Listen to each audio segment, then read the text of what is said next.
One. And we're live. All right, welcome everyone to the negotiation and mediation simulation. Today is February 28th at 10 a.m. Mountain Time, and I believe we are all present. So we are going to kick off this group meeting. I'm really excited.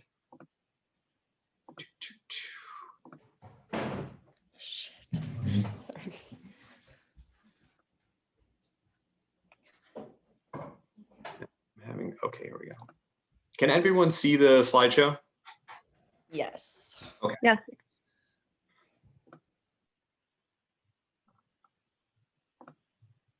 Alrighty. So welcome to the Mapleton Advisory Group. My name is Brian. I'm going to be your facilitator for today's discussion. This is a picture of the lovely town of Mapleton. I've been around the country, met a lot of different townspeople, but I have got to say I'm a huge fan of Mapleton. Y'all have been very welcoming. We're going to start off with some introductions and some ground rules for the discussion. You are all the stakeholders at this group advisory board. And so I would just like for everyone to take a minute or two and just go around and introduce yourself, your role in the community, and your primary interests. So we'll start with the city manager. Hi, my name is Haley. I'm Haley Ekran. I'm the city manager of Mapleton. I'm really looking for innovative solutions to our town and our community here, and I'm willing to support a lot of you guys in making the best decision, anything that creates change in a progressive way to this progressive city. Thank you, Haley.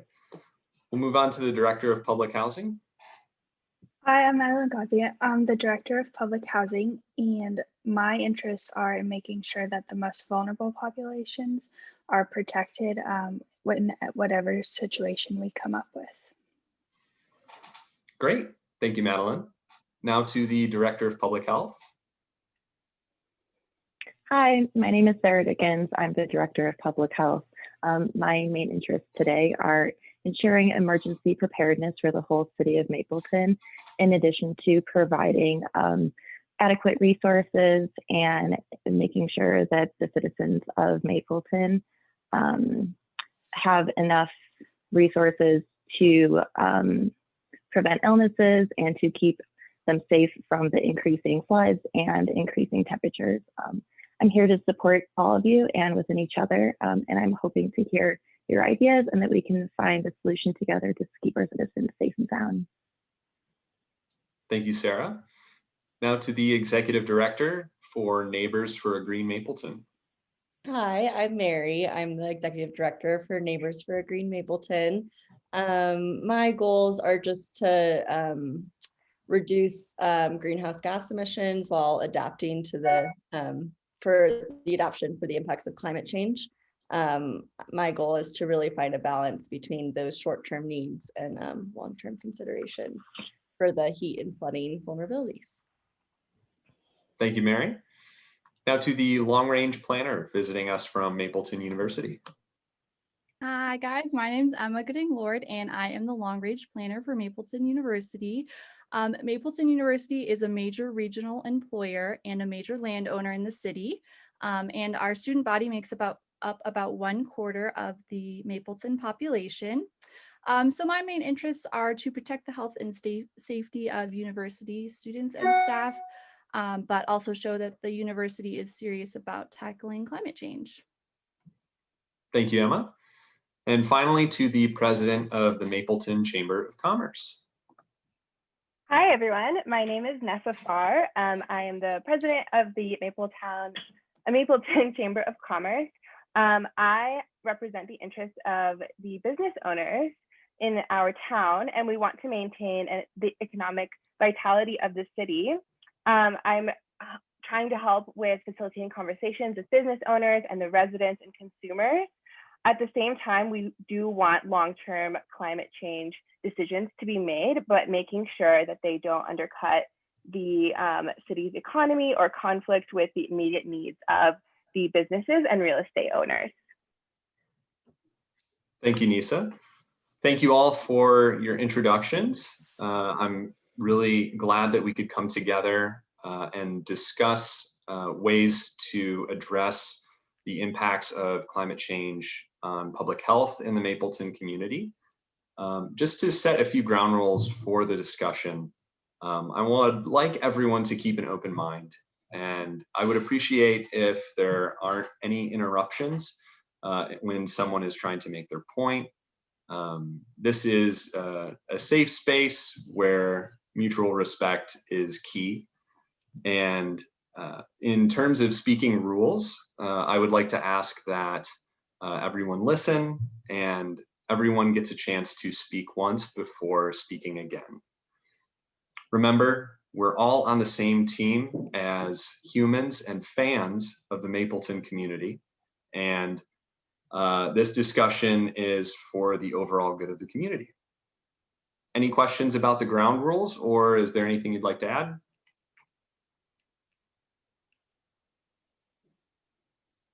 All right. It was nice meeting you all. So the goal of this discussion is to advise the city of Mapleton on what strategies they could possibly implement to best cope with the possible public health impacts of climate change. That has to do with the rising heat index during the summers and also the increased chance of floods and precipitation. On our right are the two graphs from the climate predictions that display both the number of summer days above 90 degrees and the precipitation projections. Now, these will be used to discuss the pros and cons of different strategies that the city of Mapleton could undertake to address the impacts of climate change. And these strategies are going to come together to form a final agreement package. As you can see, these are the different strategies, A through E. Each has a different approach to addressing these issues, and each comes with a different type of expense to the community. At the end of the day, Mapleton can really only afford to choose two of these strategies to kind of put together as a combination. This will make up the final package, and our goal obviously is for all of us to come to a consensus, but we will be able to submit a formal recommendation to Mapleton with 5 out of the 6 stakeholders approving of the final package. Anybody have any questions about that? Any comments about the goal? All right.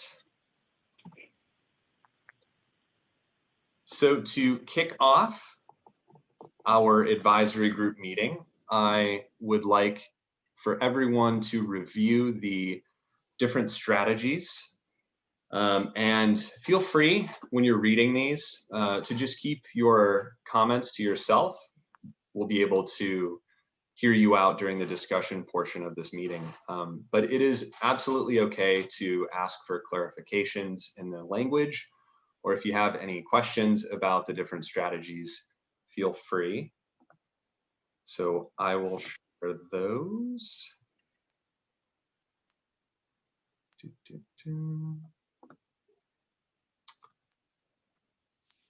Oh, apologies. Let me get this up.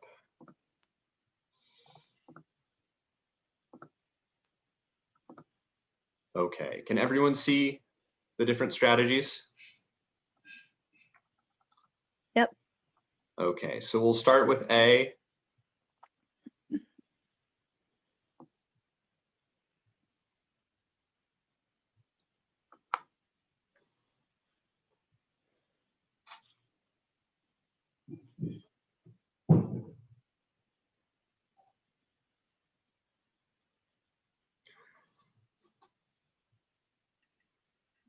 Does everyone understand strategy A? Are there any questions or clarifications needed? I have a small question for mobile alert system.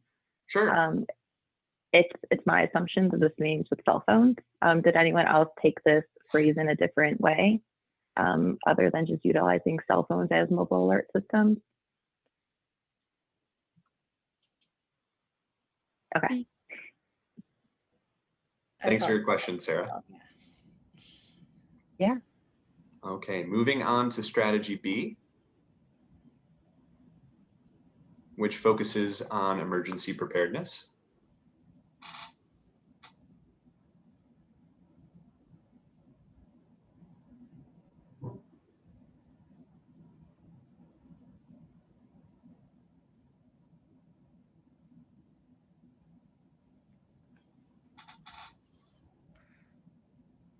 Does anyone have any questions or need clarification? All right. Oh, sorry, strategy C is a little cut off here. Can everyone read it? Okay.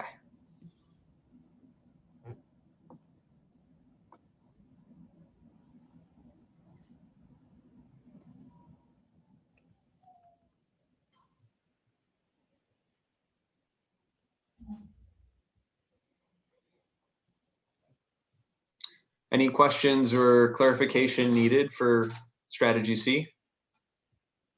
Okay. Strategy D, rules and regulations.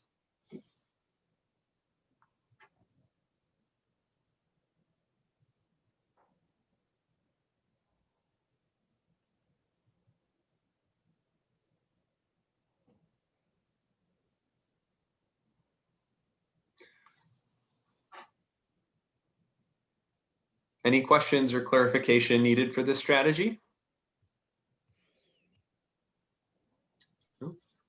Okay, and the final strategy, which is prevention.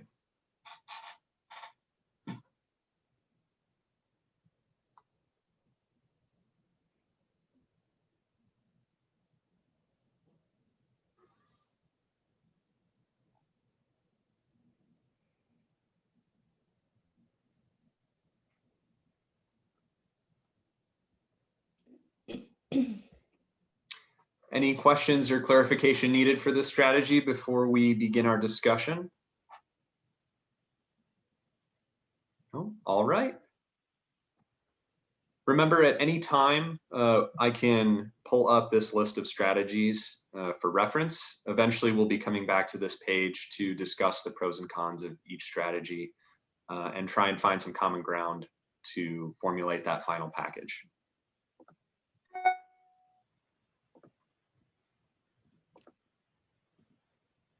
So we are going to go back to,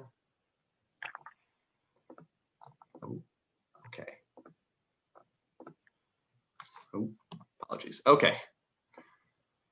So this begins our formal discussion of the issues. And in this part of the advisory group meeting, we'll be discussing stakeholder interests and the underlying concerns that each of you have about climate change and its potential impact on the public health of Mapleton.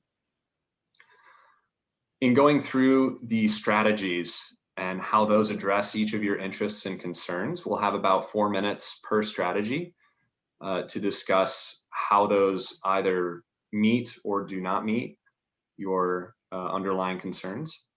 And feel free to be creative and make additions or amendments to the strategies as you see fit.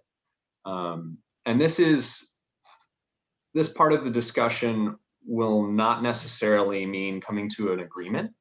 That will happen in the next phase. This is just for you as stakeholders to get a chance to get your interests and concerns out in the open and be heard. So, would anyone like to go first and kick off our discussion about the issues facing the Mapleton community?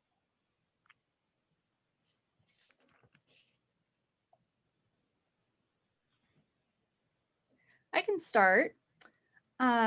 So the university is particularly concerned about flooding. A lot of the buildings are older architecture, so post-flooding, there's a high risk for mold growth. And our students are very passionate about climate change, so they want to see the university taking some serious steps, not just in the short term, but in the long run to start addressing the effects of climate change that we're seeing here in Mapleton.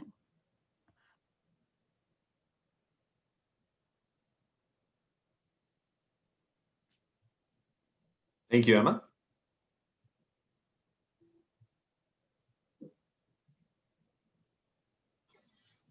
I'm happy to go next. Again, I'm the Director of Public Health and my name is Sarah. And what I would really like to see for the citizens of Mapleton is that we are ensuring that their safety and well-being is at the utmost priority.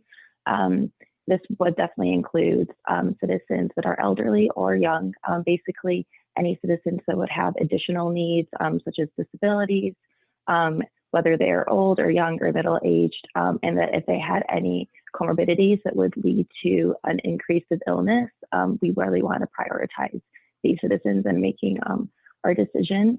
So I would like to see that emergency preparedness is taken in mind and for citizens with disabilities and younger and older elderly people who may need additional support, and that the City of Mapleton can be there and help support them along their endeavors, so that if there when there are an increase of flooding and an increase of heat waves, that we are prepared and that we can be there to support them. Thank you, Sarah. I can go next. Again, I'm Mary, the Executive Directors for Neighbors for Green Mapleton. I would like to see more preserving and expanding of open spaces, which would provide crucial public health benefits by promoting things like physical activity. It would improve air quality, improve water quality, and while also reducing carbon dioxide emissions.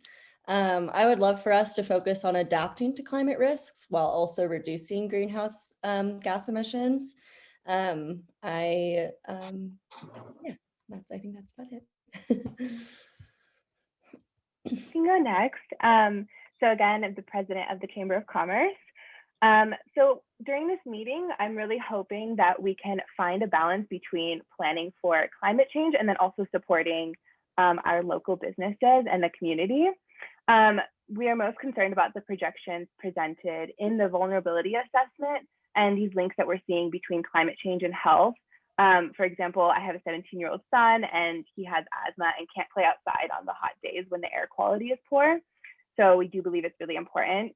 And we also believe that everyone has a moral responsibility to help minimize these health risks. And we just want to make sure that our town can be a healthy place to live. Thank you, Nisa. I can go. The vulnerability assessment determined that several low-income areas are at extreme risk of flooding and heat, which were the main concerns to combat climate change for the town. And public housing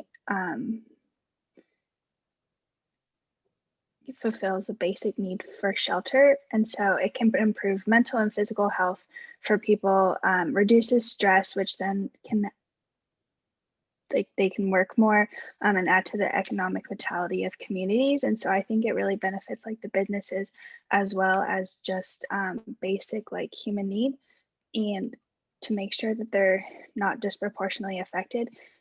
Emergency preparedness and making sure that everyone's accounted for in solutions is important to public housing.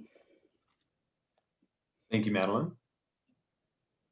Hi, it's Haley, city planner or city manager. I just wanted to bring to the table that we need to find a long-term cost-effective solution for this. So obviously the health of our residents is first and foremost, but we need to be able to find something that will be sustainable for us in the long term.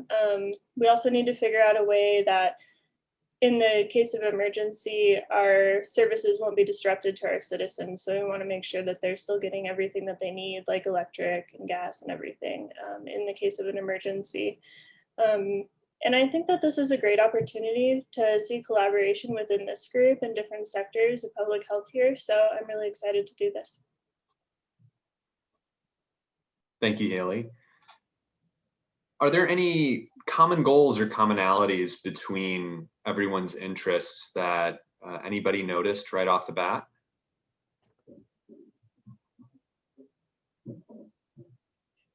Yeah, if I may speak, it sounded like everyone really wanted to take the well-being of the citizens first and utmost is most important. We all have different perspectives on that, whether that is reducing greenhouse emissions, or whether that is looking at the infrastructure importances, or looking at how to prevent further illness. But at the end of the day, I think that we all have the main goal here of what's doing best for the citizens of Mapleton and the overall well-being and safety. So I'm happy to work with all of you guys in collaboration.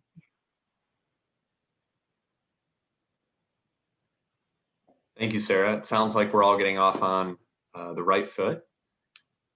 Now, does anyone have any strategies after the initial review that really expresses their interests or kind of takes their interests in mind? I think that at the core of all these issues is emergency preparedness.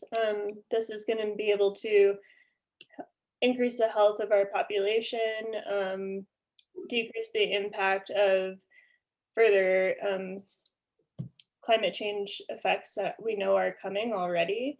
And I think that it's going to be able to help prevent some of those expenses that come on later from lack of emergency preparedness, such as medical bills and things like that. I would agree with Haley. The university is definitely very interested in emergency preparedness. We have a fairly small campus hospital, so we do rely a lot on the city when there are emergency needs. So we would be interested in supporting development in emergency preparedness. If I can can speak to that. Oh, go ahead. Go for it. Okay, I was just gonna say, if I can, I would actually like to disagree. I think that the city has handled emergency reasonably well in the past, and has also worked really well with neighboring cities in the face of larger emergencies. I would rather see the climate change conversation be focused more on prevention. I think that would decrease the need for emergency preparedness over time instead. Yeah, I wanted to actually kind of echo what both sides are saying a little bit. I do agree with Mary that emergency preparedness is a little bit too short term, and it kind of misses the point of trying to protect public health a little bit more generally when thinking about climate change. And so we do also want to support prevention measures and thinking about how we can improve health in order to minimize climate change impacts in the future. But we would also like to find kind of a balance between that.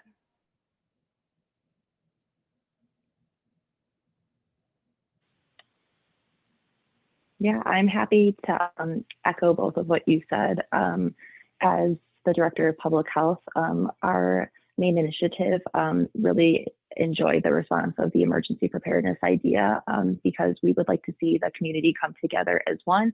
So if we can use neighboring or neighbors to help each other out in providing the adequate supplies and providing the resources, and kind of getting our community back to base.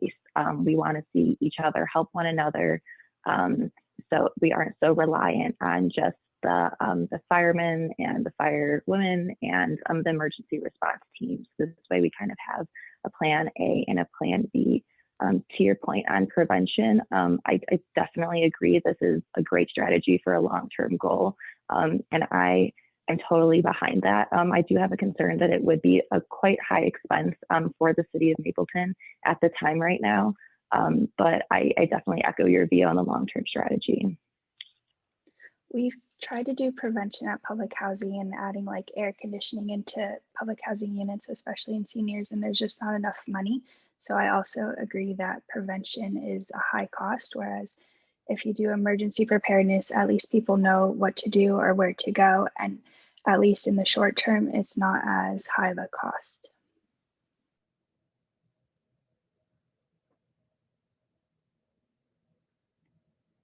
Well, jumping in, so the university definitely supports emergency preparedness, but we would also be very interested in prevention.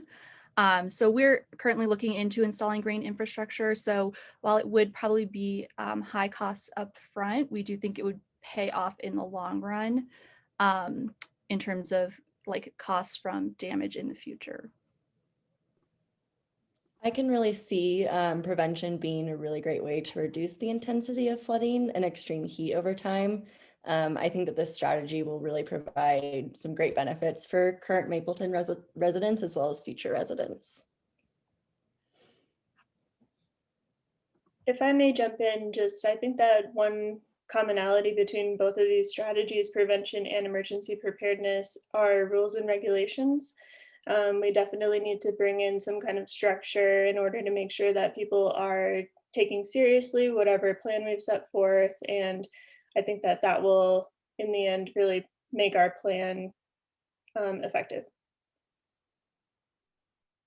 If I can jump in, we actually would like to respectfully disagree with that rules and regulations strategy, only because we're concerned that it will burden these additional rules and regulations will impose on businesses, and it will be potentially an additional burden. And we're worried that a lot of the owners will move to places that will have fewer regulations.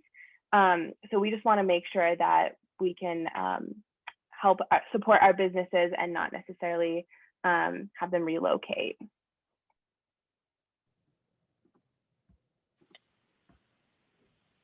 Going off of Yeah, that, oh, sorry, you can go ahead. No, Mary, you go ahead.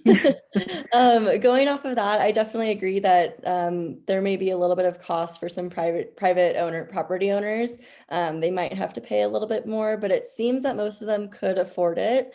I think that new laws and regulations would definitely ensure the safety of especially our most vulnerable members of the community, which I think is really important to a lot of Mapleton residents. And I think it would also help protect the city infrastructure from harm. And new rules do not necessarily require increased city spending. So I think that this would be a really cost-effective strategy.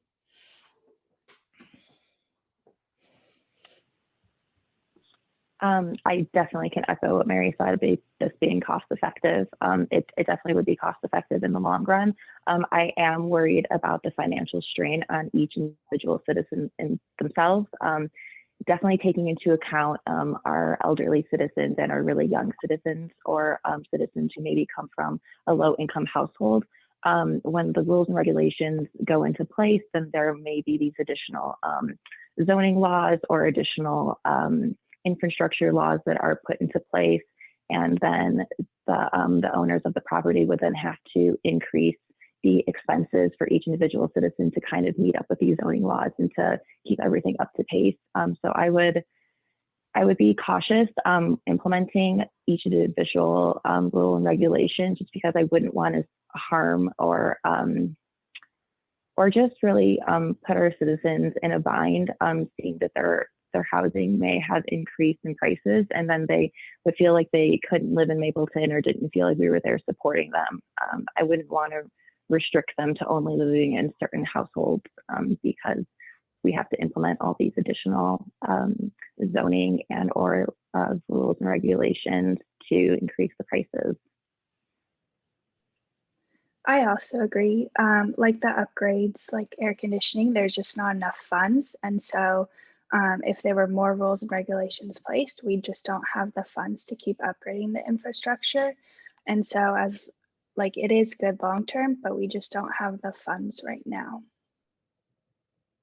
Yeah, and to go off what Sarah and Madeline are saying there, the university is definitely hesitant on this approach because we don't want to deter business and real estate. Like Mapleton has been seeing a large economic boom, and that's definitely benefiting the university. So we don't want to deter that economic growth.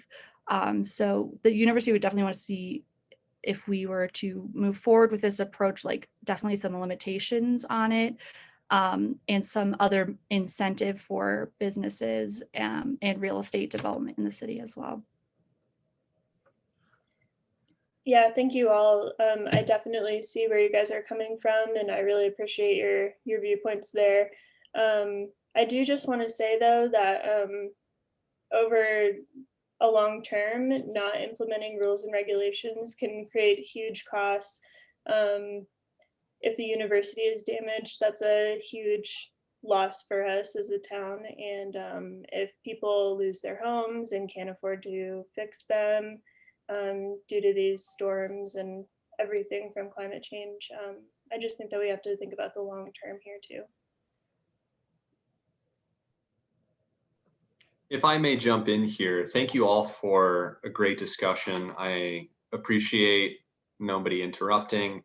I've heard a lot of points being made about 3 of the 5 strategies. I just wanted to give you as the stakeholders an opportunity before we move on to creating our package deal to address the information-based strategy and the resource allocation strategy. Would anybody like to address those strategies before we move on? I'm happy to speak on behalf of information-based strategy, although this is a very low expense and which seems like a really great idea up front because it wouldn't put a hindrance on the city. I just don't think this is quite enough to meet the goals that I think we all have set in mind. I think it's a great start, but I do have a concern where it says that information would be spread to citizens by mobile alert systems. My thought is that not every individual may have a cell phone. They may have a house phone, or maybe they are just not adequately efficient in using their cell phone or answered all the time. So getting the information out there just wouldn't be equal across the boards of all demographics and all different types of incomes that we see in the city of Mapleton. So that's my main concern there, although it does seem like a good idea for cost-wise effectiveness. I definitely agree with Sarah. Going off of that, I don't think that giving out more information is technically like automatically going to change anyone's behavior. I think the existing channels that we have for communicating emergencies and all the information that comes with it are pretty sufficient. I would much rather see the city use the resources in other ways. The university would be open to this method. We actually already have this system for our students. So it's definitely something that we could alter to include like emergency weather events. So we would be open to this strategy if anyone else is. Yeah, we are also open to this strategy, especially perhaps in combination with another strategy as well. We do think that people will be able to make smarter decisions if they are informed about climate-related risks. And we do think that it would allow people to act independently while also lowering their own risks. But we think it would be great in combination with other prevention strategies.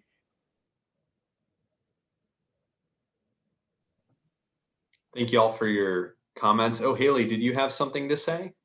Oh, I was just going to add in that I'm definitely open to this strategy as well. I think that bringing public awareness campaigns about climate change would be awesome for our town too, because going, besides the mobile alert part of this, I think that it would really raise awareness.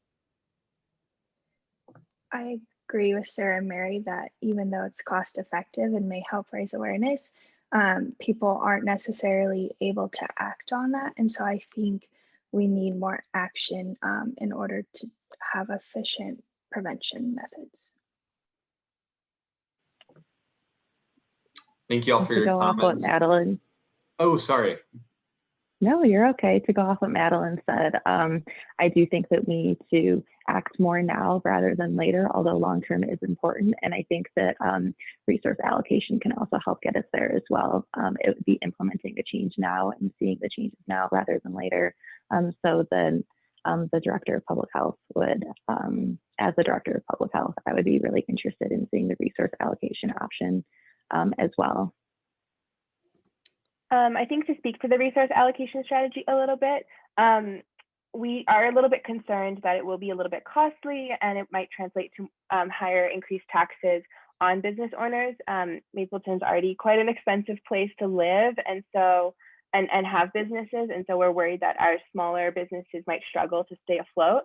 But that being said, we would be willing to support this strategy if the city can ensure that the businesses wouldn't be burdened financially with this strategy.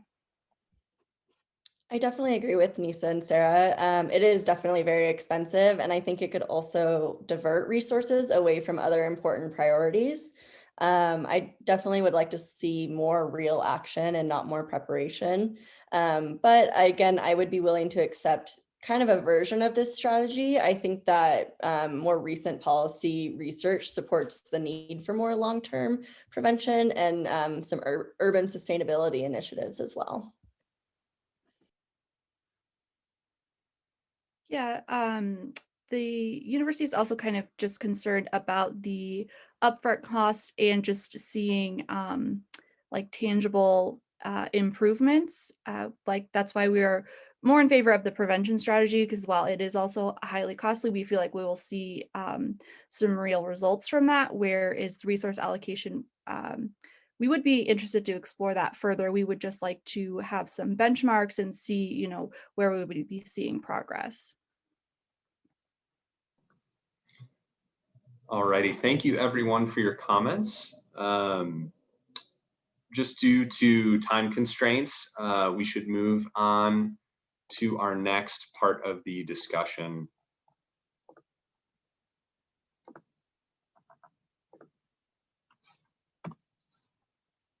So we will shape an agreement.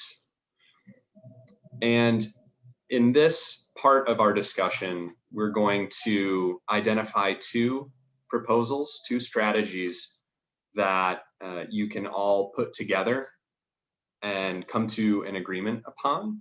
At least that's our goal. This part of the discussion is going to be open for stakeholders to discuss the pros and cons of a package deal, if you will. So I was hearing a lot during our last part of the discussion about emergency preparedness and prevention. We were able to address every strategy, and I was wondering, is there a combination of two strategies that appeals to somebody right off the bat?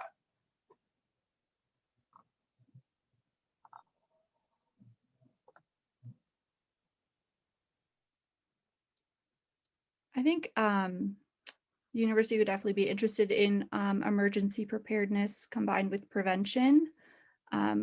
We feel that's the best way to both protect the health and safety of our students and staff, and then also start making some serious efforts to address climate change in the long run.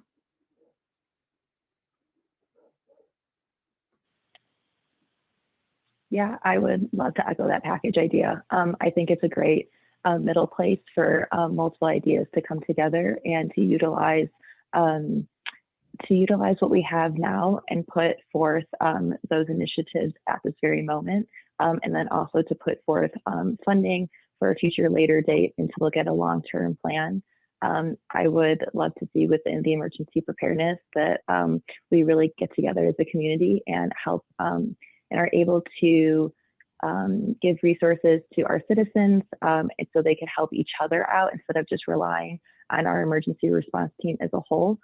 In addition to with prevention, I think it's great to look on the long run and to implement those cool designs and green infrastructures that may not be able to be overall implemented right away, but it's great to slowly increase those within our city of Mapleton. I would love to see that in the near future.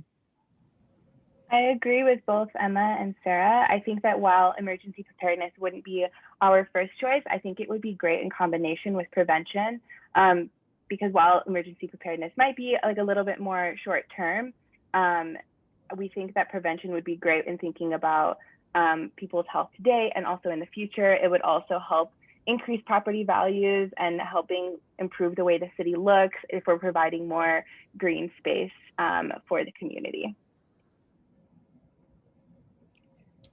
So While I definitely agree with the prevention, I think that's a great strategy. I don't think that I can sign off on emergency preparedness. I think that really, if we look in the past at past emergencies, we've handled them really well as a community, and neighboring cities have worked really well with us as well in the face of those larger emergencies. I think that looking at climate change conversation, I think focusing on prevention is key, but I think that in order to work on decreasing that, I think that looking at other strategies such as rules and regulations or even research allocation could be more beneficial for our community.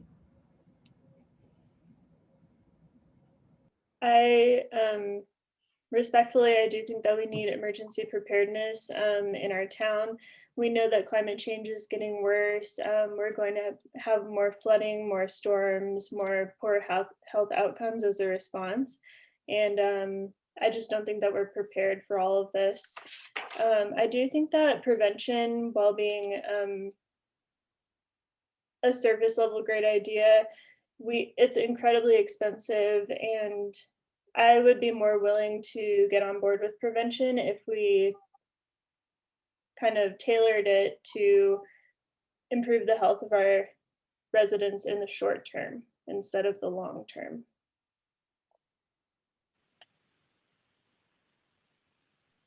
Haley, I totally agree with you.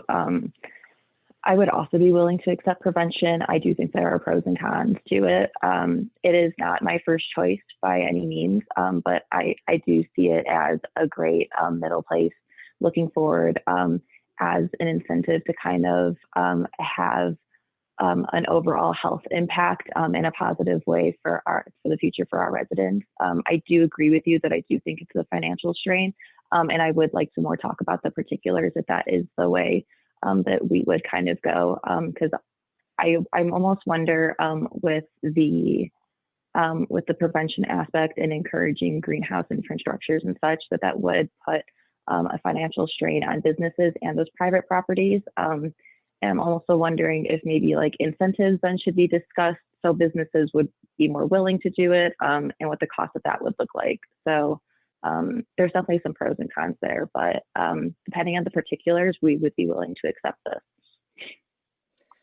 I don't think that I can sign off on prevention from public housing because we've tried and there's just not enough funds for current preventative efforts. And so going the way of emergency preparedness and then more of resource allocation or rules and regulations, I think would benefit my organization the most.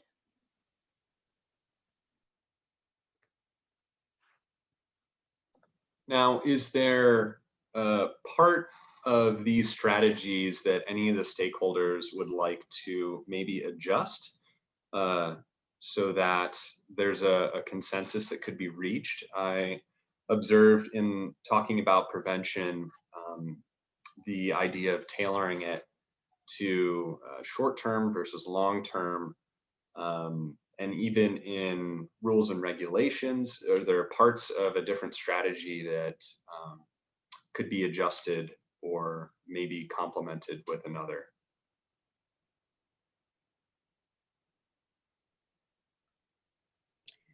I would like to bring to the table rules and regulations. Maybe we can tailor this strategy in a way that works for our citizens, in that we give them time to adjust to what we're implementing, and that may decrease some of their costs up front. This could be a strategy that occurs over a period of time, several years, that's not necessarily immediate. And it does guarantee that our builders are building safely and enhancing our green city regulations and all that. So, yeah. Yeah, I definitely agree with you, Haley. I think rules and regulations would definitely be a good strategy for us. I think that if there's some kind of tweaking we need to do in order to make that more cost effective, we can definitely do that. While it is a low expense as is, I understand that there might be some requirements on those private property owners, but maybe there can be more of a discussion about that as well. And also hearing that there are some disagreement with prevention, I think maybe resource allocation could kind of be a good alternative to that. While I do think prevention is kind of the only way to reduce the intensity of flooding and extreme heat, I think that some version of resource allocation could be really supportive to the community. And I think that it could in some way also support the need for that long-term prevention and the urban sustainability initiatives as well. I think when it comes to rules and regulations, again, I don't know if that's something that we can sign off on. Not necessarily because of the costs actually, but again, I think it's because of the burden that it would add with the rules and regulations that it would impose on these businesses. And we do think that the owners would move to places that have fewer regulations. However, we would be in support of maybe a combination of prevention and resource allocation strategies. So we would be open to looking at combining those strategies. Okay, and then to kind of echo what Nisa's saying, yeah, the university is just very concerned about the rules and regulations. Like, we'd want to see some serious limitations on this. We don't want to like hurt the economy and, you know, deter people from moving here, deter students from staying in the community after they graduate. So I would agree. I think prevention and then resource allocation could be a good possibility, with just some clear outlines of what resource allocation would look like and some real like set goals that we would be working towards. My concern with the combination of utilizing prevention and resource allocation is they're both fairly high expenses. So looking at a combination, it would be nice to see if we maybe could strategize utilizing one of high expense costs and maybe one of the lower expense costs to kind of meet in the middle.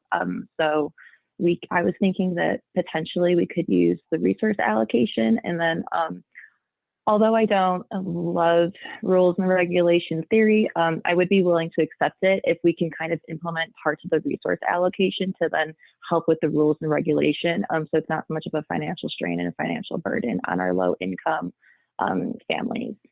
And that way we have kind of a high expense and then the low expense category. And we're utilizing some of those funds to help those in need. I also agree with Sarah that we should do a high and low. My organization would go for resource allocation just to help spread out emergency measures or prevention measures equally among the city. And also emergency preparedness would be our first choice, but definitely prevention, some sort of prevention like in resource allocation where you can build up to the long term would be better for my organization. I do feel like I have a responsibility just to point out that resource allocation would most definitely raise taxes in our town. And that would cause business owners and possibly residents to move to more affordable places as well. And one thing that we kind of haven't touched on yet is an information-based strategy.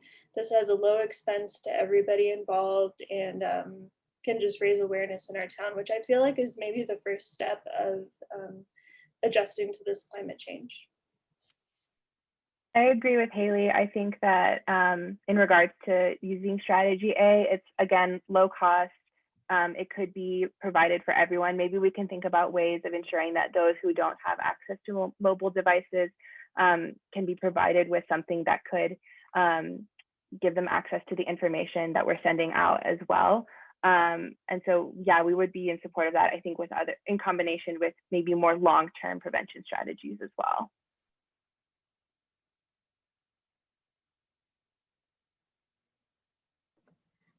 So just to jump in here, and thank you all for a great discussion. We are kind of moving into the phase of our advisory group meeting where we start to formalize that final package that we're going to submit to the Mapleton City Council as a formal recommendation. Again, this final package requires about 5 out of the 6 stakeholders to agree.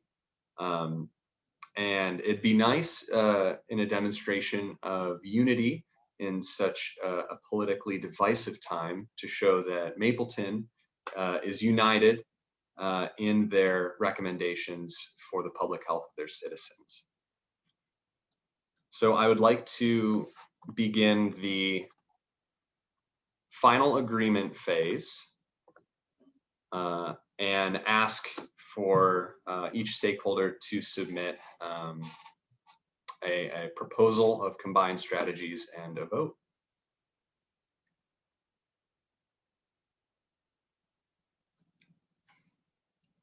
I can go ahead. I would be willing to sign off on resource allocation and rules and regulations.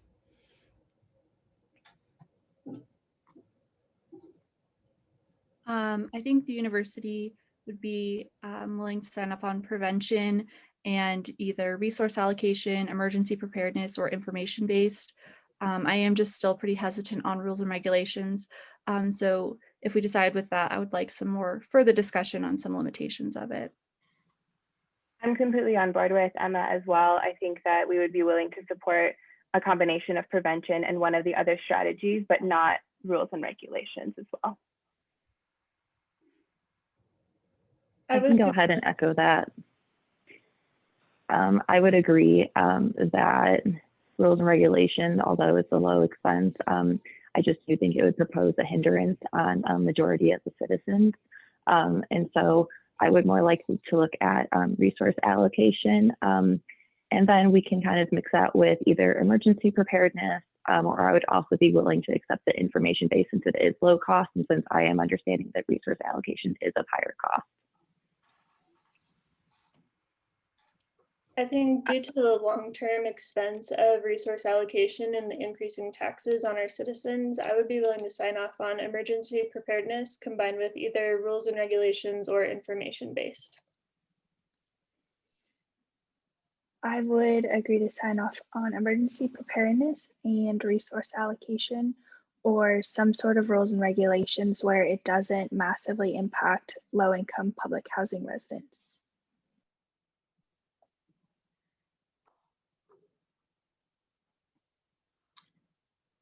Okay, so it sounds like a common thread for a lot of the stakeholders is a combination of emergency preparedness and something else. Could I just get a quick count on those who would like to include emergency preparedness in the final package? We would be willing, yeah. Okay. Mary, hand down? I would be opposed, yes. Okay. So emergency preparedness has 5 out of 6. Now, I would just like to go around and what would the stakeholders like to see in combination with emergency preparedness? I think because emergency preparedness is somewhat of a short-term strategy, we would really like to see it in combination with strategy E, the prevention strategy. That would be a little bit more long-term, help the city in the long term, both with improving the way it looks and then also reducing with helping with green infrastructure.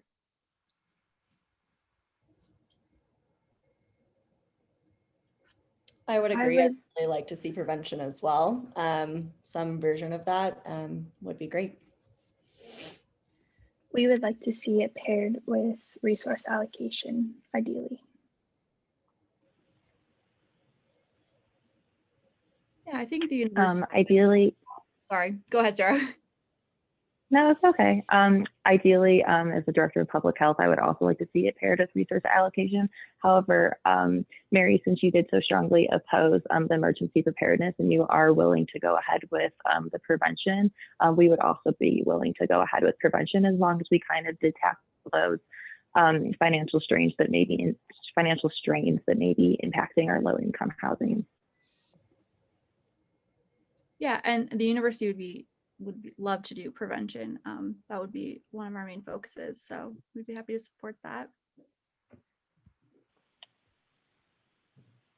I do have to oppose prevention and resource allocation just due to the high cost. I don't believe that it's in the greater good for everybody. But if we are interested in prevention, I would like to just make a short-term goal for that to make it effective sooner.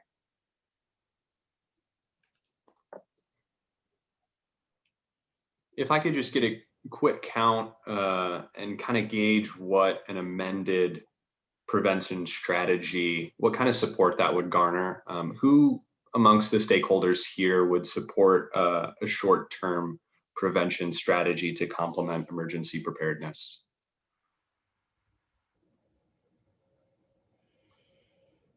We would support prevention if we can have assistance implementing green infrastructure and cool design in the public housing.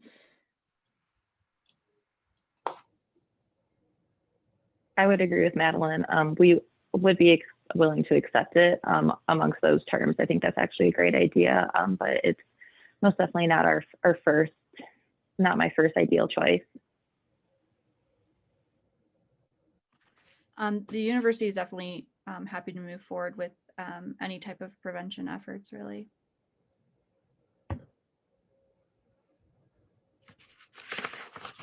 Is there anyone who's strongly opposed to prevention? I have to say that I am strongly opposed to prevention.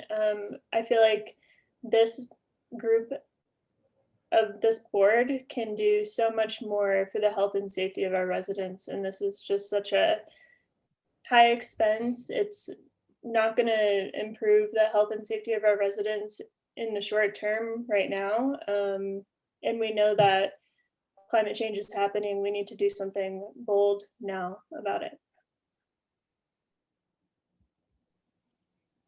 I think circling back, if short-term is something that is really in best interest, I think, I don't really quite remember where we stood on this, but with resource allocation, it would address short-term and long-term. And I would be willing to accept that as well.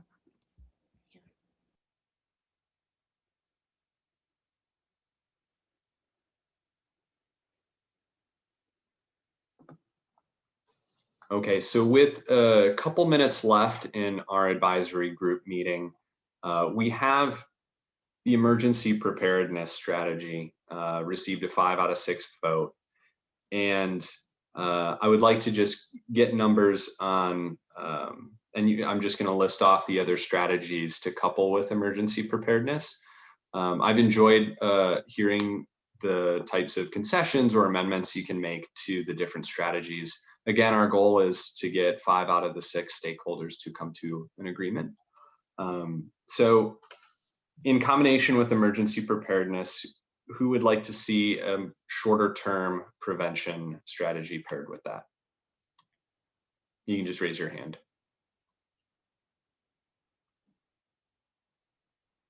Okay. Who would like to see resource allocation paired with emergency preparedness?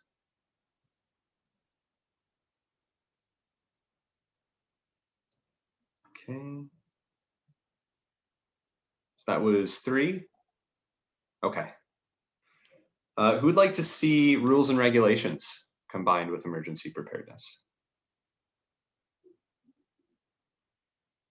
2. Okay. And who'd like to see the information-based strategy paired with emergency preparedness? We'd be willing to do it, certainly.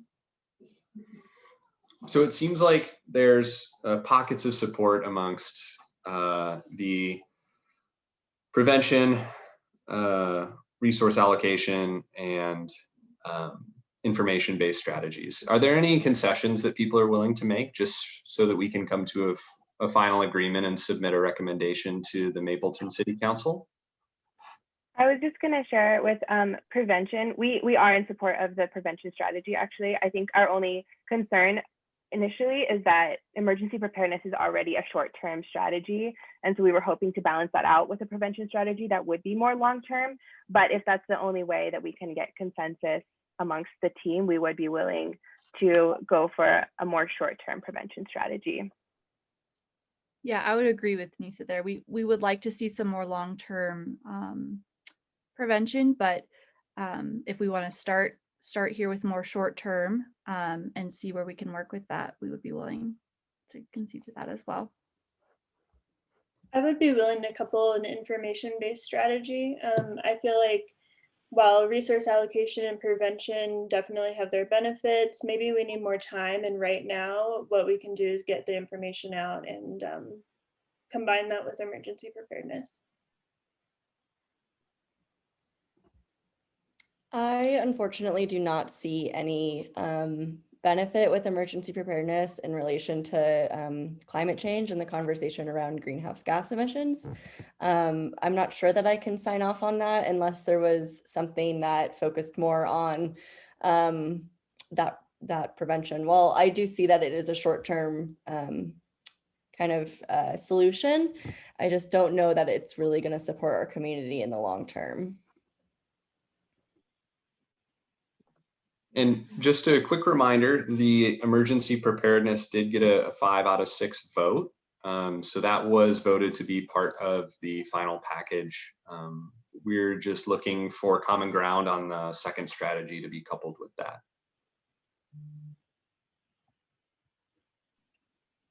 Mary, would you be willing to accept either a prevention or resource allocation to then better suit your needs with items like greenhouse infrastructure and reducing emissions and kind of looking at a long-term goal?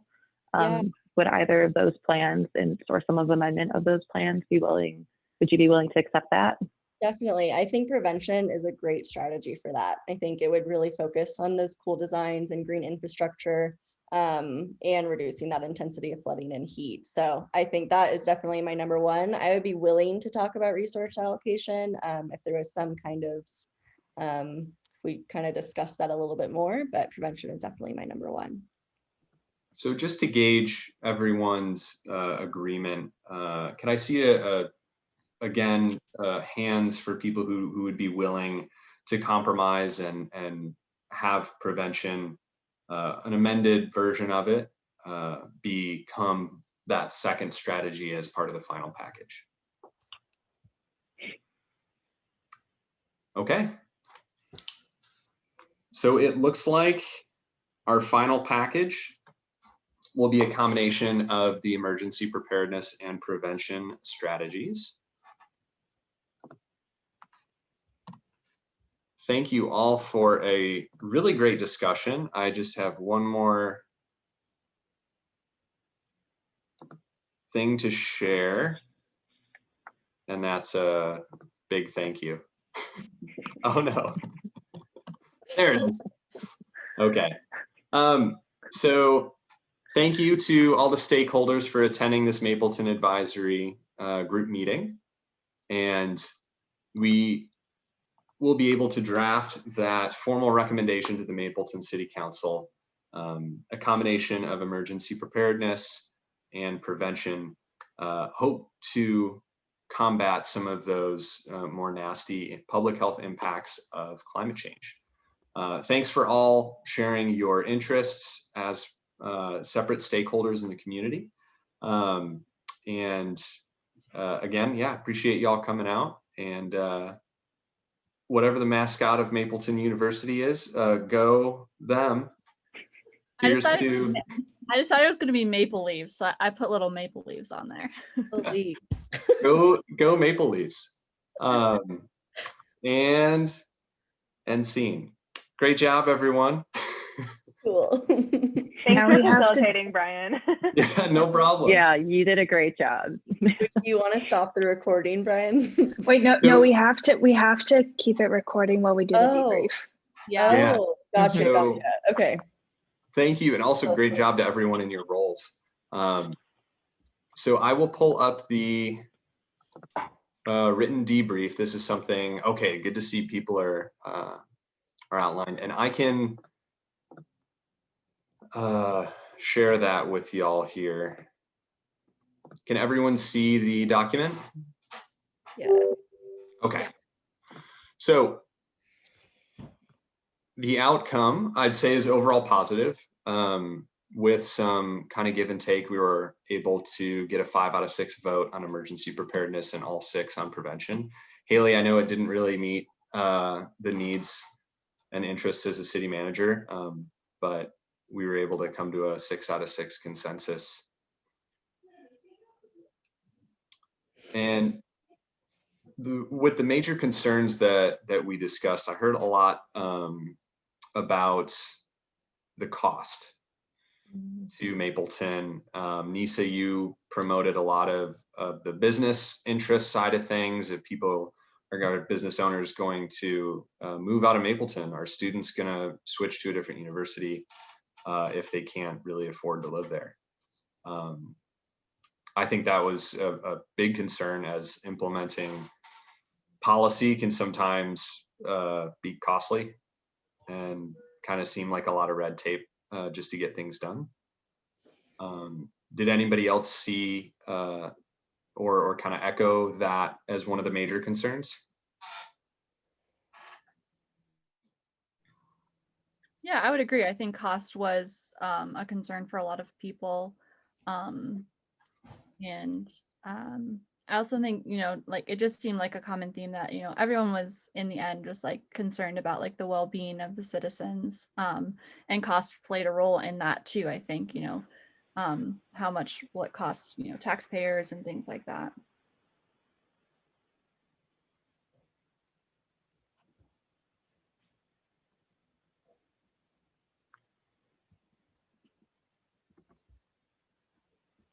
Yeah, to echo that, the additional infrastructure that would be needed with the prevention, with items like the cool infrastructure and the greenhouse infrastructure, or I think it's the green infrastructure, with the use of vegetation and such, that would increase the cost for the citizens.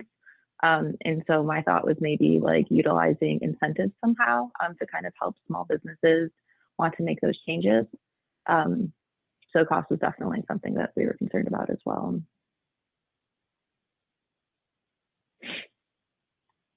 Same. I think funding for implementation of prevention was an issue for public housing. And so like partnerships with the community or some sort of thing to like help subsidize it, I think would be a way to amend that. But yeah, cost was an issue. I was also concerned with the cost of prevention, but I think in the long term, I'm happy that we were able to come to sort of an amendment with that to make it some short run improvements for our citizens' health and well-being. My group was mostly concerned with the emergency preparedness and that it just wasn't necessary, that we basically already had a system like that in place. And then it really wasn't going to focus on climate change conversations and prevention.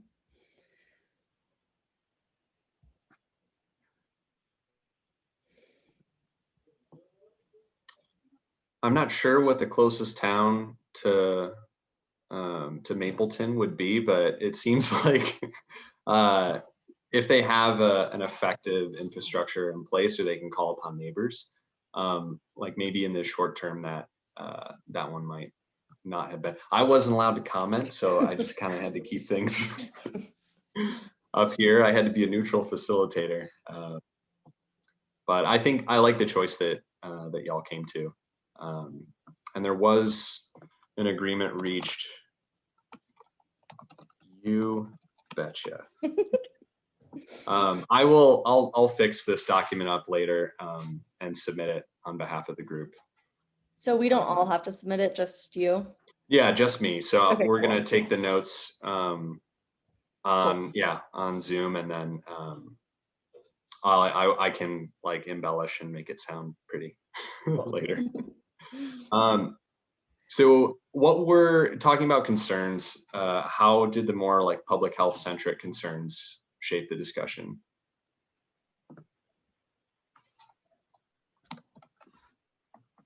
It seemed like in some way, shape, or form, every individual wanted better public health infrastructure. So that was really helpful in that like it was kind of a foundation to like bounce off of. And while like everyone had their different opinions about it and like, you know, their different interests, it was nice that that was still a foundation that we could like work from. Yeah, it was a great commonality. I totally agree.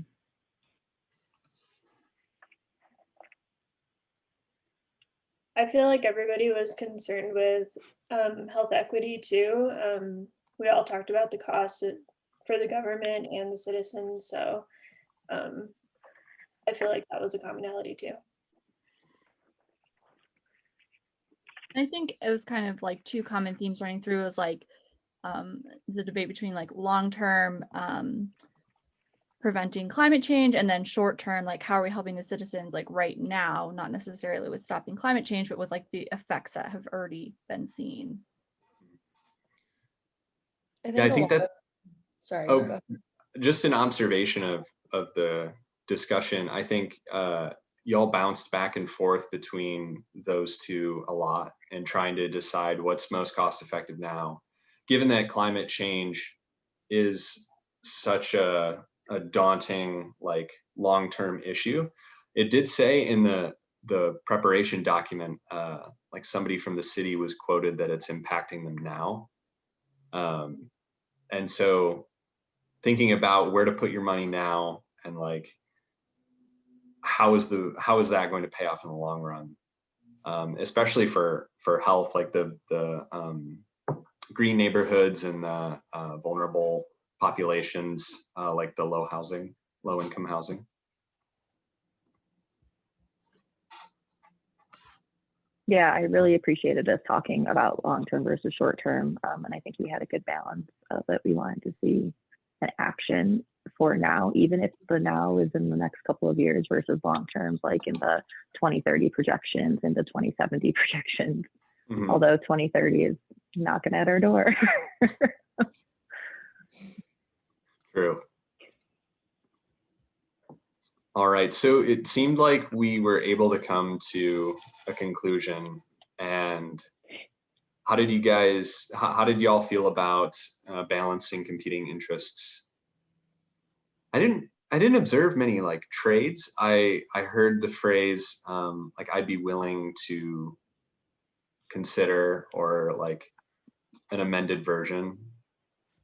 I think that my group was only yeah, like I would compromise with emergency preparedness because we had the prevention strategy in place. Mm-hmm. I think if that strategy wasn't in place, I wouldn't have signed off on the whole thing at all. And I think also I was only willing to go with prevention because we had amended it to include the short run benefits. Mm-hmm. I agreed for it due to amendments as well. So I think that was our main strategy.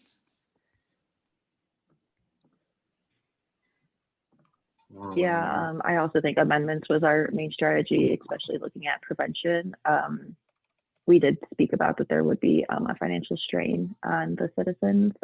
So kind of implementing a short-term goal seemed to be the equilibrium at the bottom of our whole conversation.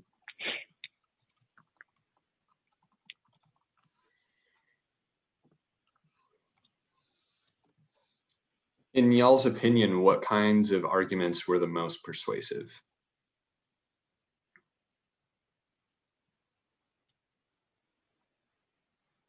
I feel like everyone had really strong arguments. I don't know. That's hard. I feel like it kind of comes back to the concern of cost. I think that was like a very persuasive argument, as like Nisa, you dug in against the rules and regulations as like that was a very convincing argument that businesses would leave. Emma, your argument about the university. I think cost in not just the financial sense, but how does that cost play out in a short term and long term? That was a really convincing argument. Also, another convincing one I felt like was just, oh, sorry. No, go ahead. I was just going to say, like, short term and long term effects of thinking about climate change as well. It's like, yes, climate change is happening like here and now. It's like, what are we also doing about it now? And then also thinking about it over time, because it is such an investment that maybe it doesn't pay out immediately. So I totally can see that back and forth kind of struggle sometimes in trying to balance those competing interests. Yeah, I would agree. I think it's, you know, some roles were more focused on like, how is this impacting citizens now? Like we need to be helping them now, as opposed to sometimes it's harder to see, whereas like some roles were more focused on the future and like, you know, it's only going to get worse if we don't start doing stuff now. So I think it was interesting to see, you know, how they wrote the roles to kind of be like some people more focused like really on the short term, like, or the current impacts, and then like people trying to prevent the future impacts. It was also really helpful when certain roles were very decisive on what they did not want. There were a few of us, one with myself, that I'm willing to accept a lot of different ones. So it was nice to see different roles had like very definitive, yes, I want to see this. No, I do not want to see this. There was just like less ambiguity that way. Mary, it was helpful when you were like, I will not sign off. And I was like, okay, like, let's work around that. It was really strict. I believe you. I think with that, it was also really helpful that we could implement two strategies, because if there was one that somebody just couldn't support, like at least we could kind of make concessions by supporting another strategy that maybe wasn't my first one, but at least it's supporting the other person's interest. Yeah. Yeah, I appreciated all of your compromise. So the major public health concerns highlighted in this game, I think I envisioned Mapleton as this like seaside community in Massachusetts that, and that is a far cry from my community. I grew up in Southwest Michigan. But like, I imagined, you know, the sea rising and all of these buildings getting swept out to the ocean. And like, that's like the disaster imagination, but the public health parts, you know, that could impact occupational health by businesses leaving, that could impact environmental health. It talked about the presence of mold and like building, like actual infrastructure damage. And that could prevent access to like healthcare for people in disaster situations. Yeah, what were some of the other ones?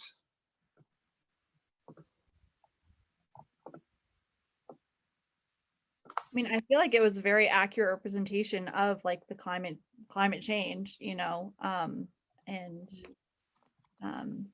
it's refreshing that, you know, everyone here wanted to do something about it, which isn't necessarily how it is in real life, but yeah.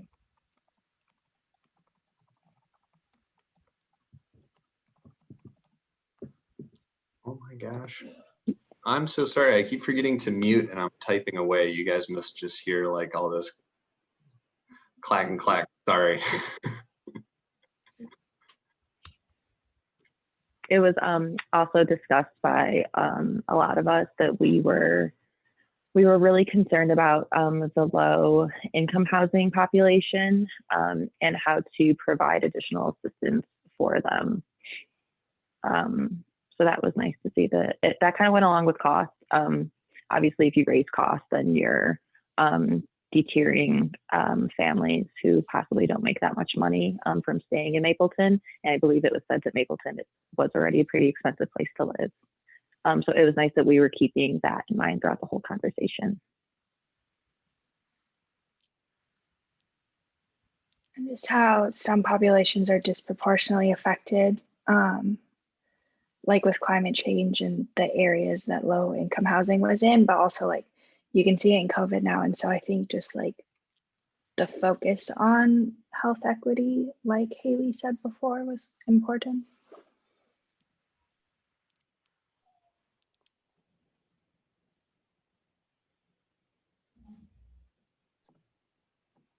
So did this change anyone's real life viewpoint?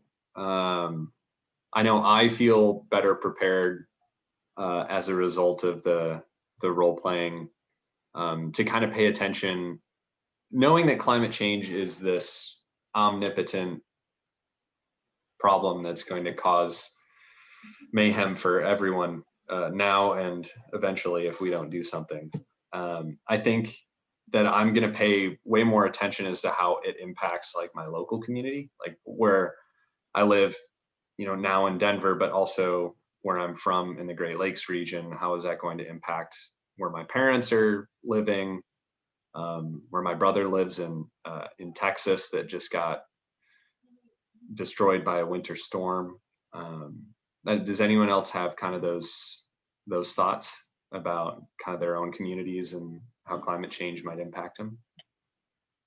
I kind of always felt that like environmental groups, like the one that I was the director for, are always kind of put on the back burner for things like that. And so seeing how a lot of the arguments still kind of involved it, even if it was a little bit more subtle than what I was arguing for, I think it was really cool. I don't see that a lot from where I grew up. And so I think it, yeah, gave a lot more voice to that. It was also interesting just like reading about the university, like I never really thought of like universities having like much impact on it, but like it's really, you know, that the students were a quarter of the population, so they could really make a difference, like the university showing initiative. So like I live in Boulder, so I would be interested to see, you know, like what CU is doing, you know, like CU Boulder is doing to kind of address climate change, if they're doing anything. Yeah, Emma, that was really cool. Yeah. There was a flood in Boulder like 7 years ago. I live here as well. And so like the impact of that, it's interesting because I didn't think the university would be involved either. So that was really cool.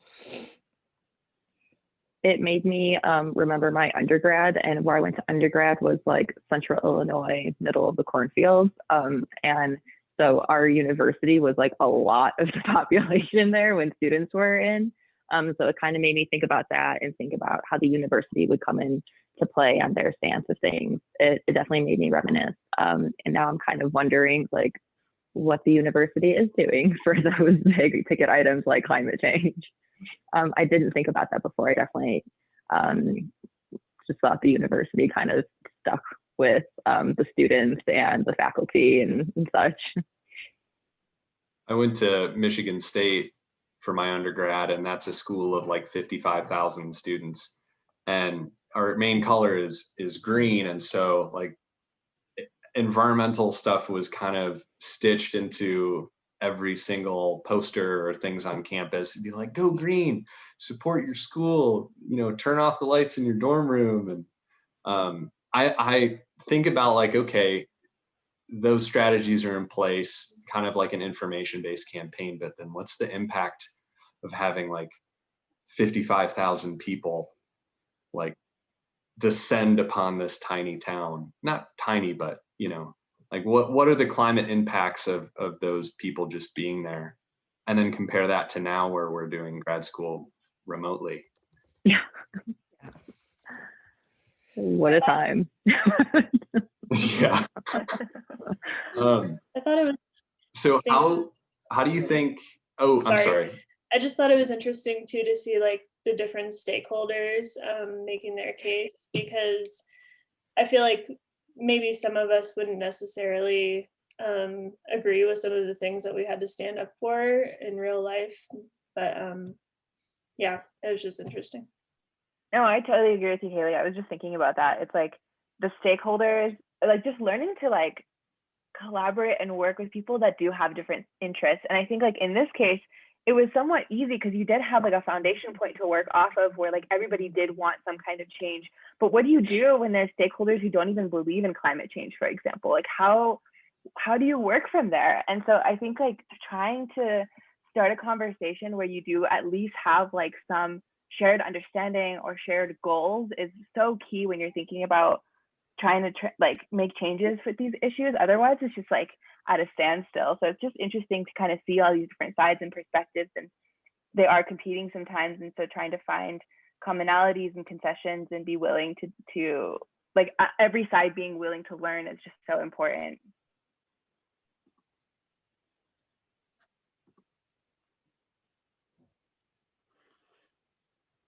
Sorry, muted. Just with a couple minutes left, and in the interest of everyone's time, we can kind of quickly answer these questions before we wrap up. How do you all think like extreme heat and flooding would impact, and we can just call it the Front Range. How do you think that would impact that?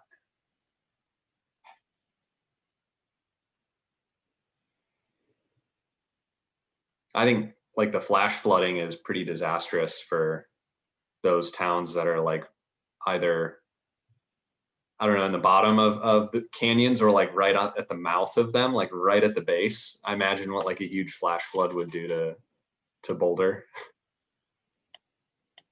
Yeah, extreme heat too has had a lot of impact as well because it's caused like warmer winters, and actually a lot of our like biome relies on more of a stable like temperature. I think there were like a few years ago, it was like the pine beetles were such a big deal because it was killing off so many trees because we weren't getting low enough temperatures. So you can kind of see how it's affecting the microbiome as well. I think you can see it with farming too, for sure, with both flooding and heat. Mm-hmm. I think it's worth mentioning like health effects like heat stroke and people die in floods too. So I guess ticks are an issue too with flooding. And then if that gets into infrastructure, like erosion or mold, things that can directly impact people's like living situations or health right where they are. It doesn't even have to be somewhere specific. Do you think does the Front Range have anything specific? I know the governor implemented, I think it was Hickenlooper when he was governor, he implemented like a huge widespread climate plan.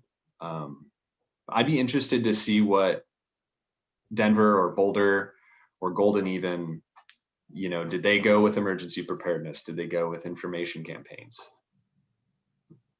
Yeah, that just also like the heat stroke or like raised temperatures. It just made me think of the fires this summer too, and like emergency preparedness for like how are we evacuating people, how are we alerting them? Because there was just so many this summer. It's kind of wild. Yeah, that's a really good point. I actually have a relative up in the mountains, and she was evacuated because of the fires. She was like in the Eagle County region. So I actually, that's like such a good point. That would be a huge impact. There were a lot of houses lost, and unfortunately there were lives lost too. I do think that like the Front Range will do something to address the risk, just because the population in the Front Range, to me at least, it seems like they're willing to kind of think ahead, and they're willing to be preventative and inclusive with their thoughts. Especially I think because there are so many universities and kind of like such a compact area, there's a lot of fresh ideas and fresh minds and young minds. So I definitely think that like the municipalities should listen to like the young minds and students in their area, whether they live there or just going to school there remote. What might encourage more people to become involved? Because one of the arguments from the discussion was that an information-based strategy, sure, it would get the information out there, but how likely is it that people will change their behavior based off that? I think that's kind of a tough thing, especially in health behavior, and climate change is an issue that's going to impact everyone no matter what we do. But trying to get people to pay more attention, like we saw in Inconvenient Truth, kind of, one could say that it might have backfired in a certain way. I feel like politicizing an issue like this can become like really dangerous. I think that is kind of what happened, even though the science is sound on it all. I don't know, I might just be thinking out loud. What do y'all think? I completely agree. I think politicizing it, has just made it into this huge thing that it did not need to be ever. Now it's like, it's not about the science, it's about like your opinion on it. But yeah, I don't know. This is a hard question. I think I feel like when there's incentives, people are more likely to do things, which we were kind of talking about during the simulation, just like incentives for business owners, you know, to do green infrastructure and things like that. I don't know. I think it's hard to encourage. Yeah, Sorry. Yeah, off of, no, you're totally fine. Off of prevention, there was like a snippet in there that said encouraging greenhouse infrastructure. And so then I thought, like, how would you encourage someone? And a lot of times incentives just really are helpful, saying like, if you make this change for your building, then we'll give you this, or we can provide you this, or, and I think that goes along with solar paneling on roofs. I think I could be very wrong when I say this, but I think when you get solar paneling for your roof, there is some type of like tax write-off purpose. So there is an incentive to then help the environment, and you're also reducing your own personal costs long term. Everyone likes a good deal. Yeah, and everyone likes free things.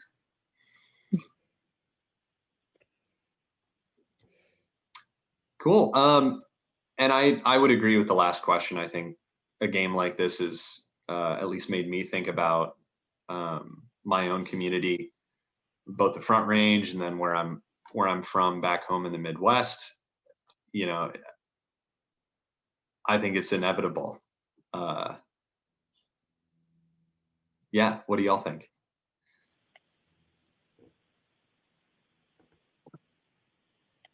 I think it almost depends on your community. Like I grew up in Boulder and I live in the Springs now, and just the difference between some of the viewpoints of those two communities, like it could help benefit one better than the other. Mm-hmm.